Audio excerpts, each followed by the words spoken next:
So you're curious about making money online. I feel you. I was once in your exact shoes, a college dropout hungry to make it big. And at the time, I was even homeless, sleeping in my car. And I wish so badly that I had someone who understood me and could guide me. And so in today's video, I'm gonna give you the guidance that I wish I had when I was struggling to make it big. The easiest and fastest way to make money online as a college student is by freelancing. And freelancing is when you perform services for companies who pay you for it. It's not a full-time job. You have the flexibility to take on as much work as you'd like, and the pay can be insane. Now, I know freelancers that make over $200 every hour. So in this video, I'm gonna go through 7 freelance services that have massive potential that I'd consider going all in on if I was a student just getting started freelancing. So number 1 is gonna be data entry. And that's exactly what it sounds like. It's when you enter data into spreadsheets, forms, or software systems. It's incredibly simple, and anyone with a computer and some Wi-Fi can do it. The demand for data entry freelancers is really high. And typically, they make between $10 to $20 an hour on Upwork, with the top ones making over $30 an hour. Making money as a data entry freelancer while you're a student in college would be really, really easy. That being said,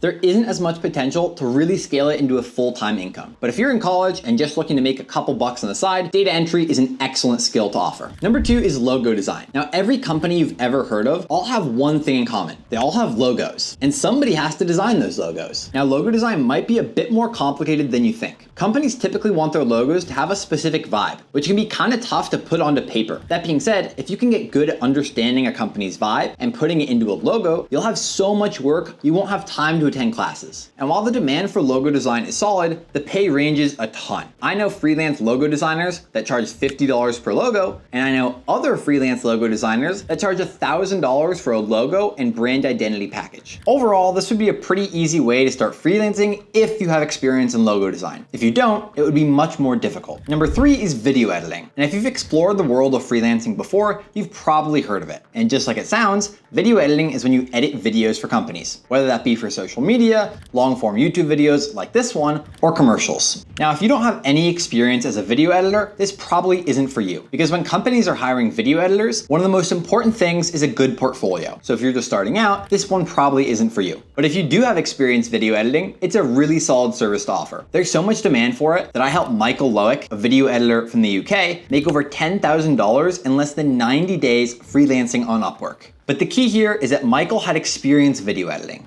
Number 4 is UGC. Imagine getting paid to make TikToks. Well, that's pretty much what UGC is, which stands for user-generated content. And this is where companies will pay you to create content for them. They might use these videos for advertisements, organic social media content, or other promotional ideas. It's an easy skill to learn, and if you grew up scrolling on social media, it'll be second nature to you. Not to mention, there's a medium amount of demand for it, and companies consistently pay UGC creators between $30 and $60 per hour on Upwork. Overall, this would be a really easy way to make money online as a college freelancer, especially considering if you are in college, you probably already have 90% of the required skills. Similarly to UGC, if you're in college, you have experience on social media. And chances are, you know 99% more than most companies out there. And you know so much more than them that they'll pay you to manage their social media pages for them. You'll do things like create posts, write captions, and manage the content calendar. And it's a pretty simple role, especially if you've been on social media your entire life. Overall, social media management is a pretty easy way to make money online if you're a college freelancer. Not to mention, the pay can be really solid and the demand is high. Number 6 is copywriting. You know those emails you get from e-commerce brands like Lululemon, Gymshark, or Adidas? Sometimes they'll email you when they're releasing new products, when they have holiday sales, or even end of season specials. Well, somebody writes those emails, and that could be you. Essentially, copywriting is when companies will pay you to write for them. And they could use this writing for anything. They could use it for website copy, blog posts, or email marketing campaigns. If you're gonna try out copywriting, make sure you have an eye for detail and are fluent in the language you're writing in. The demand for freelance copywriters is medium to high, and they get paid accordingly. Now, I know freelance copywriters that make over $300,000 each year. That being said, because there's a lot of demand for it and it pays so well, there's a lot of competition. Overall, making money as a freelance copywriter would be fairly difficult. But once you do start getting clients, those clients will pay you really well. I saved web design for last because the demand on freelance platforms like Upwork and Contra is really, really high. The pay can also be really high, especially if the client wants a big website with a lot of pages. You see, the design of a website has a high impact on the amount of purchases that website can generate. So if you can design a website that generates purchases, companies will gladly pay you thousands and thousands and thousands of dollars. So those are the 7 freelance skills that I would consider going all in on if I were you. And that's all I've got for today's video. So if you liked it, make sure to hit the subscribe button for more freelance content, and I'll see you in the next video.